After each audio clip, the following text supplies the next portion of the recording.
Hello and welcome. This is Lisa Jones, and you are listening to the Exploring Death podcast.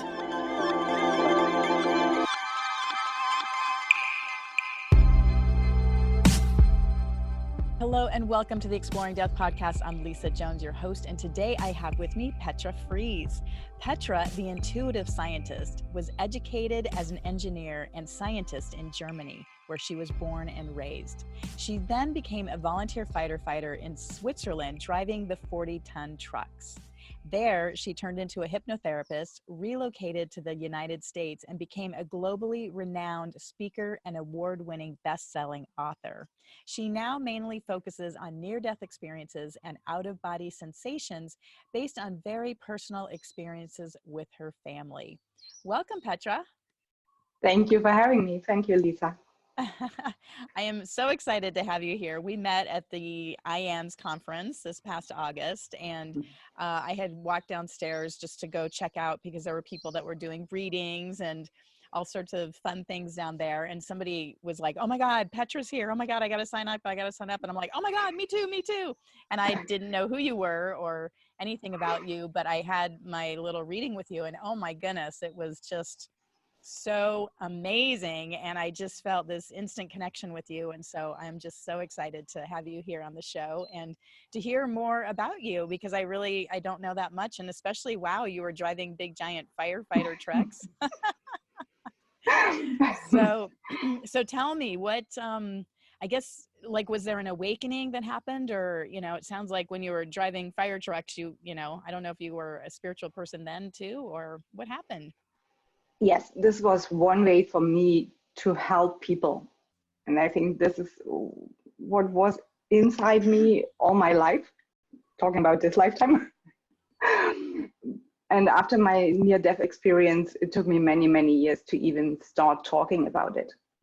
But what I wanted to do was helping people. And through my own experience, I knew that it would be possible to come back, even though you're dead already.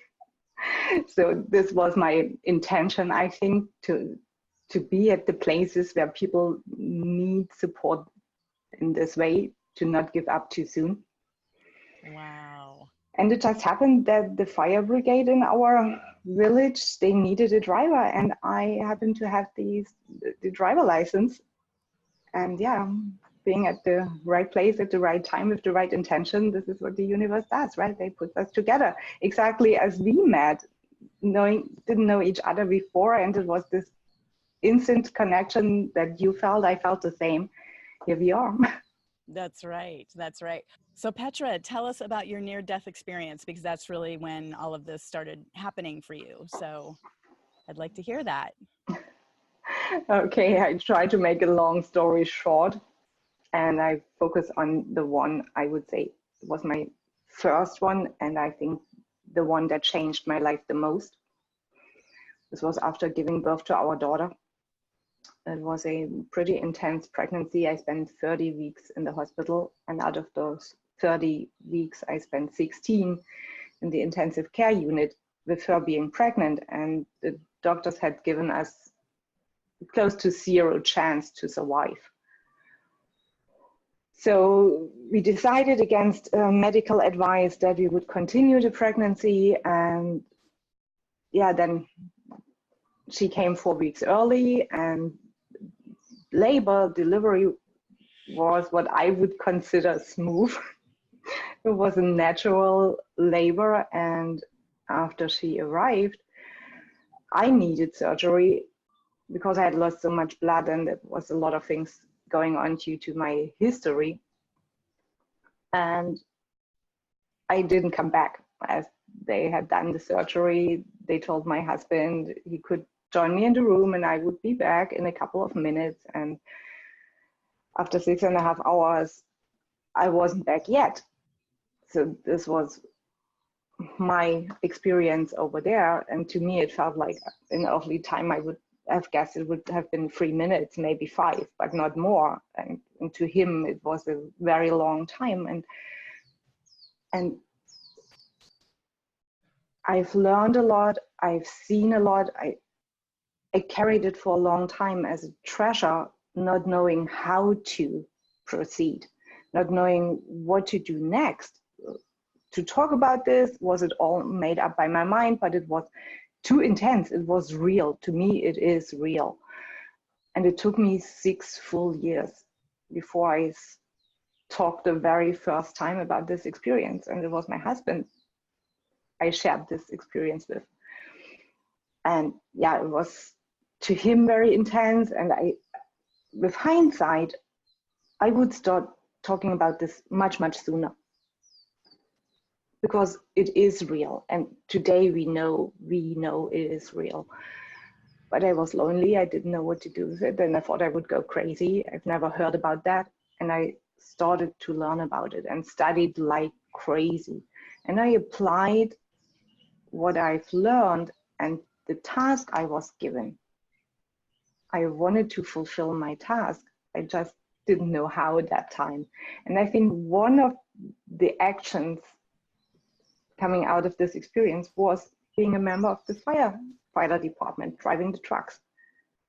Really this urge to let people know.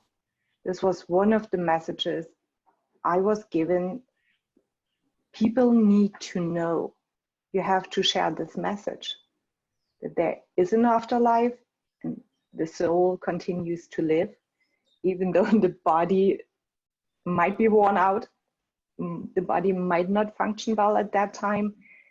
The soul continues to live. The soul is eternal. It's eternal. And this is one of the messages. And I think based on the first experience, I learned at the convention where we met that when you have more than 6 experiences, you're called a frequent traveler. Oh. I only thought you had this status with the airline, but so yeah, this was my first one, and I think all the other experiences built on that one.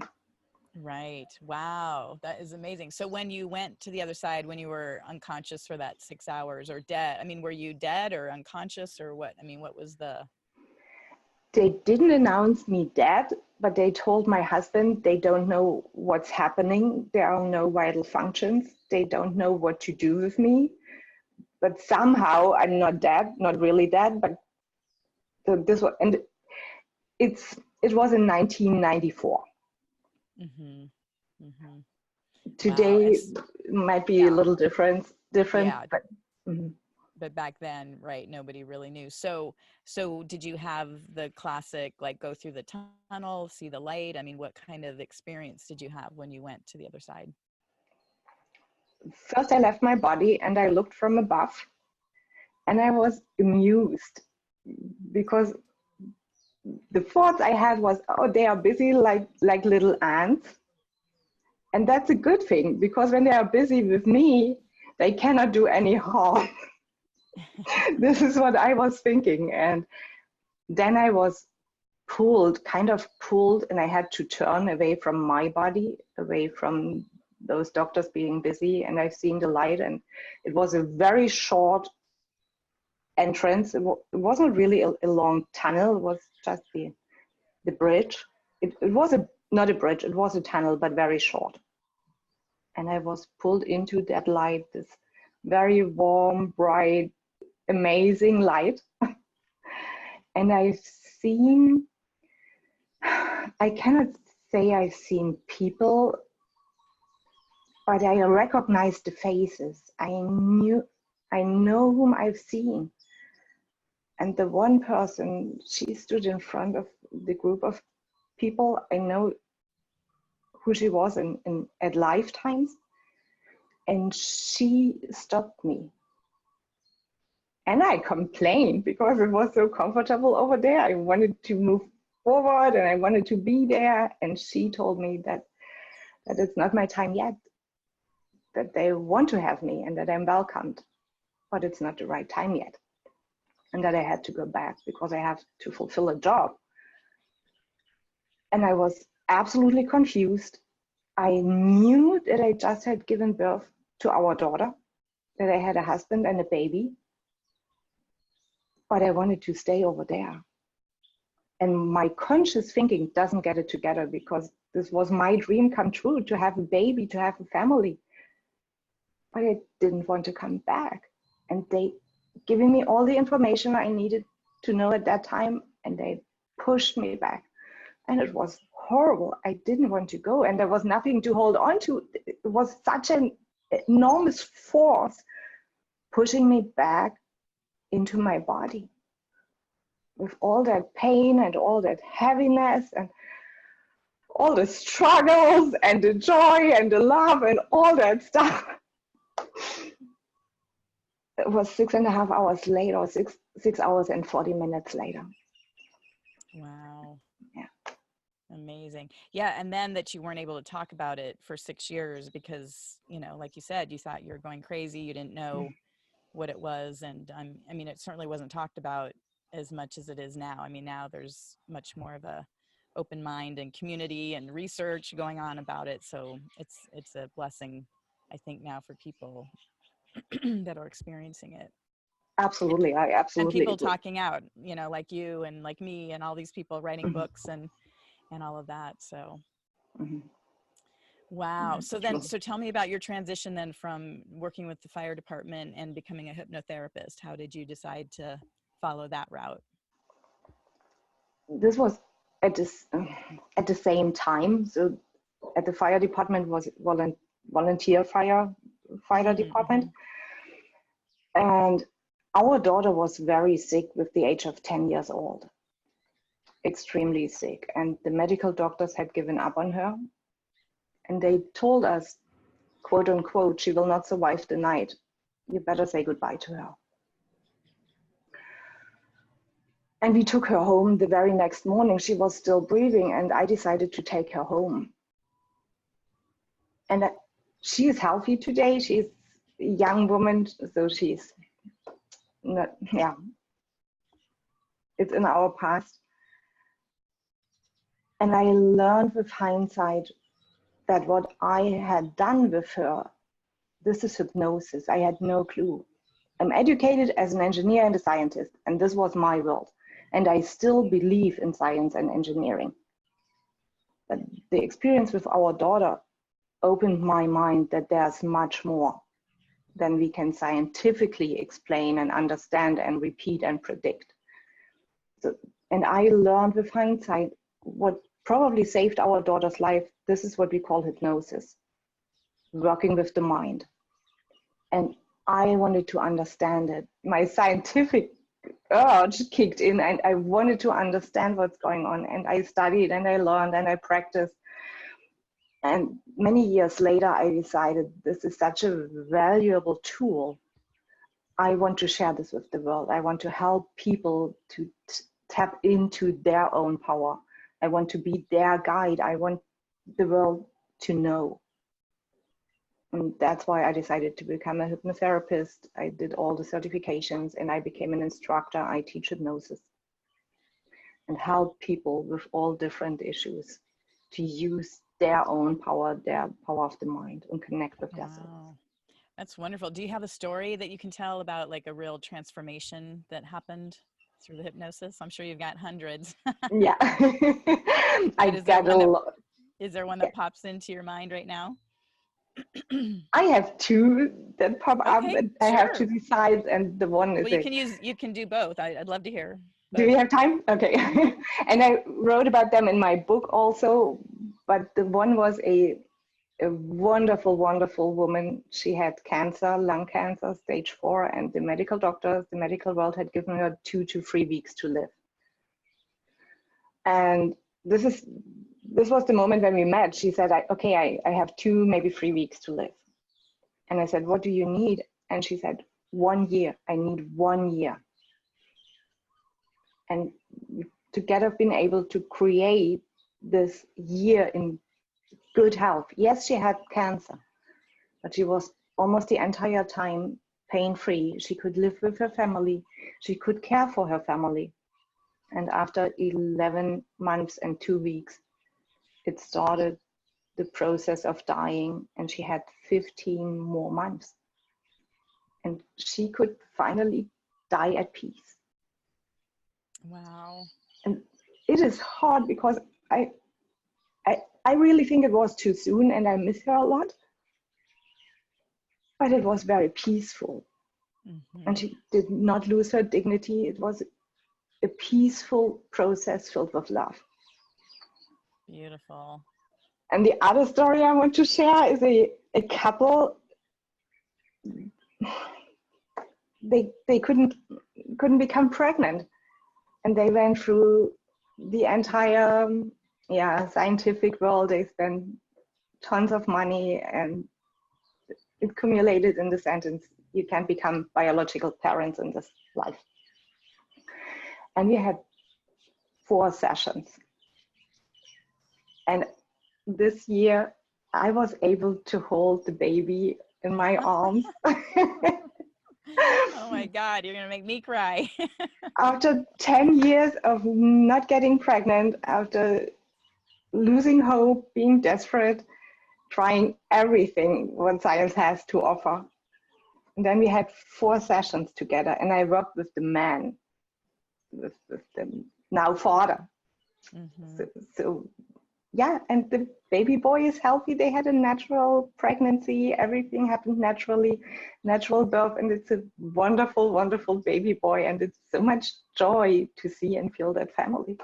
Yes. Wow. That is just amazing. And so what do you think it was that, or, you know, for kind of across the board, like our mind, right? Our mind is so powerful that we prevent ourselves from having what we want. I mean, like these people wanted to have a baby, but they couldn't. So Yeah. the hypnosis, what unlocked the potential, or what do you think? In this particular case, it was that the subconscious took one sentence literally. And this is very often what happens. This is what I think, how we build our belief system. And I like what Bruce Lipton says, belief system, the BS. Yes. And when we clean our BS out of the BS, yes, we can achieve what we want to achieve. This is sometimes very limiting what we store in our belief system. And when we make the wrong conclusion at a very early age, talking about this lifetime, right? If we come to the wrong solution for our life based on what we know at that young age, we limit ourselves. And when we can clean this up, it's limitless. The potential is enormous, and we can achieve what we really desire, what we want to achieve. I love that. Well, I would actually like to pull some cards about that. Are you open for that? Absolutely, yes, please. Okay, yeah. Let's see what Spirit says about, you know, our minds and, you know, the limiting BS beliefs that we have. Which, yeah, is so true. I mean, that was like me believing, you know, that if you're not baptized, you go to hell. I mean, it was such a deep belief. I really thought that was going to happen. And then when my husband did die and I was taken to heaven and shown he was there, obviously it just destroyed all of those beliefs that, you know, I felt like, oh, that was easy to, you know, get rid of that. But so yeah, so the blockage card is pleasure. So yeah, what I think I'm getting out of that is so many times we're told things just to, you know, it's almost like to control us, right? I mean, and again, I'm sure the doctors, I mean, they tried to get them pregnant, and who knows why they weren't, but that was ultimately they believed they couldn't get pregnant. But for most of us too, just even as children, we're told, you know, like you're going to go to hell if you're not baptized, or you need to be good, or Santa's not going to come, and all these crazy things that we get put in there. And it's usually like to deny us this pleasure, you know, that we want, you know. It's control. It's like, so the action card is grace, and to just really allow ourselves to just, you know, fall into what do we really want, you know, what is the grace of what we truly want, and not and let go of any belief around it, any thought, you know, what really lights up our heart. I was just talking to someone, and our heart sends so much more energy to our brain than our brain sends to our body. And so it's when when you light up, when you feel sentiment around something, I mean, it's your heart that is speaking, you know, the joy and love and tears all come from that. So the grace I'm getting is about just listening to our heart rather than the beliefs, the BS that we listen to. And then ultimately, so when we do that, we get fulfillment, which I love. Wow. And I think that's, I feel like that's what you do with your hypnotherapy. You know, you really help people. They're blocked from their pleasure. Mm-hmm. And then you go in with the grace of, you know, the spiritual or you know, unlocking the brain because it's really the grace of our brain rather than just locking it down and keeping us, you know, imprisoned. And then you get the fulfillment at the end. Absolutely. And talking about this couple, I like those cards. Thank you for pulling them. This is exactly their journey, because the medical doctors, they had a diagnosis. They knew what was wrong with them. So there was 0 sperms. And when you believe that if you have 0 sperms, you cannot have a baby, you get stuck there, right? But when you understand that the power of your mind is so much stronger than the power of the body only does what the brain, what the mind tells your body to do. Mm-hmm. And when we can override our old beliefs, as you've experienced, your old belief, if you're not baptized, you go to hell. No. Right. Override this, erase and bring in a new one, right? Mm-hmm. And do this with grace, and your dreams and your biggest wishes get fulfilled. And this is wonderful. Thank you for sharing those cards. Yes. This is exactly what happened. Yeah. I love it. I know. They're always so perfect. I love how great they are. Oh my goodness. So is there anything, I mean, people can't always, you know, go to a hypnotherapist or, you know, for whatever reason, they don't either know one or where to go, but do you have any tips for people, like, just to help them, you know, clear beliefs if they can't get to a hypnotherapist? Be absolutely true and honest with yourself, because our soul knows. And when we allow ourselves to trust our soul, to listen to our soul, we know what we want and we know what we can achieve. I think this is very important. It's so much easier if you have someone who takes you by the hand, a hypnotherapist or a coach, or someone who does this journey at least partially with you together. But fundamental is that you trust yourself, be honest, be authentic with yourself, and have hope. Hope, to me, is the fundament we can build on. When you rekindle your hope, it's limitless. Trust yourself. That's the main message for now. Yeah, that's beautiful. Oh my goodness. So tell us the name of your book and how people can find you. My book is called Your Script for Hope. I don't know, can you see it? Yes, beautiful. Yes. And people can find me online with my name, or petrafrese.com. Get in touch with me. I would be more than happy to interact with all of you. And Wonderful. And we will definitely have those links at exploringdeath.com so people can find Petra. And well, thank you so much, Petra. It's been such a joy chatting with you. And I just love the work that you're doing in the world. And I look forward to connecting with you again soon. Thank you so very much, Lisa. Thank you so much. Thank you for listening to the Exploring Death podcast. This podcast is for entertainment purposes only. Before you make any financial or legal decisions, consult a professional. This show is copyrighted by Exploring Death. Written permission must be granted before syndication or rebroadcasting.